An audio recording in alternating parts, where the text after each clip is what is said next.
হঠাৎ করে হাত পা কাঁপে? মাঝে মাঝে অবশ লাগে? শরীর ঝিনঝিন করে হাঁটলে টলমল ভাব হয়? তাহলে এই ভিডিওটি শেষ পর্যন্ত দেখুন। কারণ আজ আমরা জানব এমন একটি ছোট্ট প্রাকৃতিক বীজের কথা, যা নিয়ম মেনে খেলে স্নায়ু দুর্বলতা থেকে মুক্তি পেতে অসাধারণভাবে কাজ করতে পারে। ভিডিওটি স্কিপ না করে দেখুন।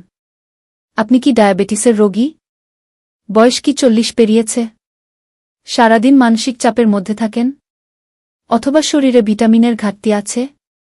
তাহলে আপনি স্নায়ুর সমস্যার ঝুঁকিতে আছেন। বিশেষ করে যারা দীর্ঘদিন ওষুধ খাচ্ছেন, তাদের ক্ষেত্রে এই সমস্যাগুলো বেশি দেখা যায়। আমাদের শরীরের প্রতিটি নড়াচড়া, অনুভূতি ও ভারসাম্য নিয়ন্ত্রণ করে স্নায়ুতন্ত্র।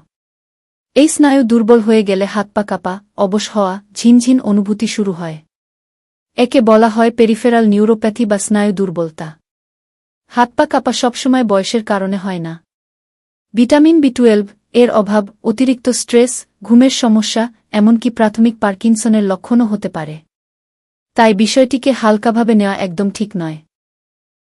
দীর্ঘক্ষণ বসে থাকা, রক্ত চলাচল কমে যাওয়া অথবা স্নায়ুর উপর চাপ পড়লে হাত পা অবশ ও ঝিনঝিন করে। অনেক সময় সকালে ঘুম থেকে উঠে বা রাতে শুয়ে থাকার সময় এই সমস্যা বেশি হয়। শরীর টলমল করা মানে শুধু দুর্বলতা নয়। এটি হতে পারে স্নায়ুর সংকেত ঠিকভাবে কাজ না করার ফল।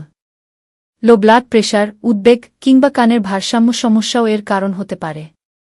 যদি হঠাৎ করে শরীরের এক পাশ অবশ হয়ে যায়, কথা জড়িয়ে আসে বা হাঁটতে সমস্যা হয়, তাহলে দেরি না করে দ্রুত ডাক্তারের শরণাপন্ন হন। কারণ এটি স্ট্রোকের লক্ষণও হতে পারে। ওষুধের পাশাপাশি প্রাকৃতিক খাবার ও জীবনযাত্রার পরিবর্তন স্নায়ু শক্তিশালী করতে গুরুত্বপূর্ণ ভূমিকা রাখে। আজ আমরা এমন একটি বীজের কথা জানব, যা নিয়মিত খেলে স্নায়ু পুনরুজ্জীবিত হতে সাহায্য করে। আজ যে ছোট্ট বীজটির কথা বলছি সেটি হল কালোজিরা। দেখতে ছোট হলেও এর গুণাগুণ অসাধারণ। হাজার বছর ধরে এটি প্রাকৃতিক চিকিৎসায় ব্যবহৃত হয়ে আসছে। কালোজিরাতে রয়েছে শক্তিশালী অ্যান্টিঅক্সিডেন্ট, ওমেগা ফ্যাটি অ্যাসিড ও থাইমোকুইনোন, যা স্নায়ুর প্রদাহ কমায় এবং ক্ষতিগ্রস্ত স্নায়ুকে পুনরুদ্ধারে সহায়তা করে। প্রতিদিন সকালে খালি পেটে আধা চা চামচ কালোজিরা চিবিয়ে খেতে পারেন অথবা মধুর সঙ্গে মিশিয়ে নিতে পারেন। তবে মাত্রা বেশি করবেন না।